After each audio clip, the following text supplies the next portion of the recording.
Dari rahim mulia ke nasab terjaga, jejak suci orang tua dan leluhur Rasulullah. Sebelum cahaya kenabian menerangi dunia. Sebelum wahyu pertama turun di Gua Hira. Sebelum nama beliau disebut di langit dan bumi. Ada rahim yang mengandungnya. Ada ayah yang menjadi sebab kehadirannya. Ada kakek yang memuliakannya. Ada leluhur yang menjaga garis keturunannya selama berabad-abad. Pernahkah kita bertanya, mengapa Allah memilih beliau? Mengapa bukan dari kerajaan Persia? Mengapa bukan dari istana Romawi? Mengapa dari lembah gersang bernama Makkah? Hari ini kita akan menelusuri sesuatu yang jarang dibahas secara mendalam. Nasab. Silsilah. Jejak darah yang dijaga Allah hingga lahirnya manusia paling mulia. Muhammad. Ayah Rasulullah, pemuda yang tak sempat melihat putranya. Nama ayah beliau adalah Abdullah bin Abdul Muttalib. Seorang pemuda Bani Hashim yang dikenal tampan, berakhlak baik, dan terpandang. Nasabnya panjang dan terjaga. Abdullah bin Abdul Muttalib bin Hashim bin Abd Manaf bin Qusay bin Kilab bin Murrah bin Ka'ab bin Lu'ay bin Galib bin Fihr bin Malik bin Al-Nadr bin Kinanah bin Huzaimah bin Mudrikah bin Ilyas bin Mudar bin Nizar bin Ma'ad bin Adnan. Dari jalur inilah nasab Rasulullah tersambung kepada Nabi Ismail, putra Nabi Ibrahim. Namun takdir Allah begitu agung. Abdullah wafat dalam perjalanan dagang di Madinah. Sementara istrinya sedang mengandung. Ia tidak pernah melihat wajah putranya. Tidak pernah mendengar tangis pertamanya. Seakan Allah ingin menunjukkan bahwa manusia terbaik ini tidak bergantung pada figur ayah di dunia. Allah sendiri yang akan menjaganya. Ibunda yang mulia, rahim yang dipilih langit. Nama ibunda beliau adalah Aminah binti Wahab. Wanita terhormat dari Bani Zuhrah. Nasabnya Aminah binti Wahab bin Abd Manaf bin Zuhrah bin Kilab. Dan disinilah kita melihat sesuatu yang indah. Nasab ayah dan ibu Rasulullah bertemu pada satu leluhur yang sama, Kilab. Seakan Allah menjaga garis keturunan ini tetap bersih dan terhormat. Aminah mengandung dalam keadaan mulia. Beliau meriwayatkan tanda-tanda luar biasa saat mengandung. Namun kebahagiaan itu tidak berlangsung lama. Saat usia Rasulullah 6 tahun.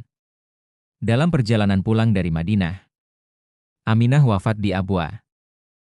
Bayangkan, seorang anak kecil yang yatim sejak dalam kandungan, kini menjadi yatim piatu. Namun dari kehilangan itu lahir kekuatan. Dari kesendirian itu lahir ketergantungan penuh kepada Allah. Kakek dari pihak ayah, pemimpin Quraisy. Kakek beliau dari pihak ayah adalah Abdul Muttalib. Nama aslinya Syaibatul Hamd. Putra dari Hashim, yang nama aslinya Amr bin Abd Manaf, Al-Mughirah bin Qusay, Zaid. Hingga bersambung kepada Adnan. Ia adalah tokoh besar Quraisy. Penjaga Ka'bah. Penggali kembali sumur Zam-Zam. Beliau memiliki wibawa luar biasa. Namun di balik kewibawaannya, ia sangat memuliakan cucunya.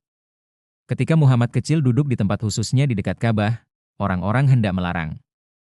Abdul Muttalib berkata, "Biarkan dia. Anak ini memiliki urusan besar." Namun saat Rasulullah berusia 8 tahun, sang kakek wafat.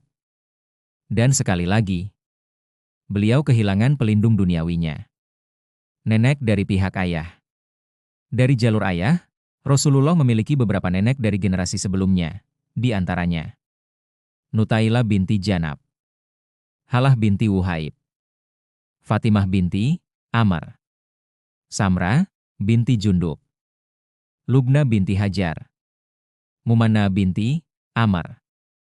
Mereka adalah bagian dari perempuan-perempuan Arab terhormat yang menjaga garis keturunan Bani Hashim. Nasab ini bukan sembarang nasab. Ia dijaga dari percampuran yang hina. Ia dipilih dan disaring sepanjang generasi. Kakek dari pihak ibu, Bani Zuhrah yang terhormat.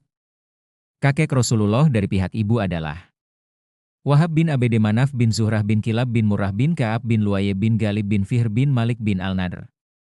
Bani Zuhrah adalah kabilah terpandang. Dan sekali lagi, nasab kembali bertemu pada Kilab. Ini bukan kebetulan sejarah. Ini penjagaan ilahi. Nenek dari pihak ibu.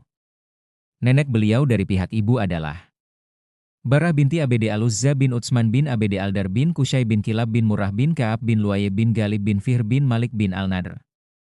Dari jalur ini kita melihat hubungan kuat dengan klan-klan utama Quraisy.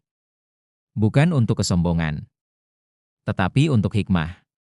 Agar ketika beliau berdakwah, tidak ada yang bisa merendahkan nasabnya. Mengapa nasab itu penting? Dalam Islam, kemuliaan bukan karena keturunan. Namun Allah memilih garis keturunan yang bersih untuk kelahiran Nabi terakhir. Rasulullah bersabda bahwa beliau dipilih dari generasi terbaik. Bukan karena darah itu menyelamatkan, tetapi karena Allah menjaga kehormatan risalahnya. Beliau lahir dari keluarga terpandang, namun hidup sederhana. Beliau memiliki nasab terhormat, namun tidak pernah menyombongkannya. Beliau justru mengajarkan, tidak ada kelebihan Arab atas non-Arab kecuali takwa. Dari nasab menuju risalah. Kini kita tahu siapa ayahnya, siapa ibunya, siapa kakek dan neneknya. Kita melihat bagaimana Allah menyiapkan generasi demi generasi.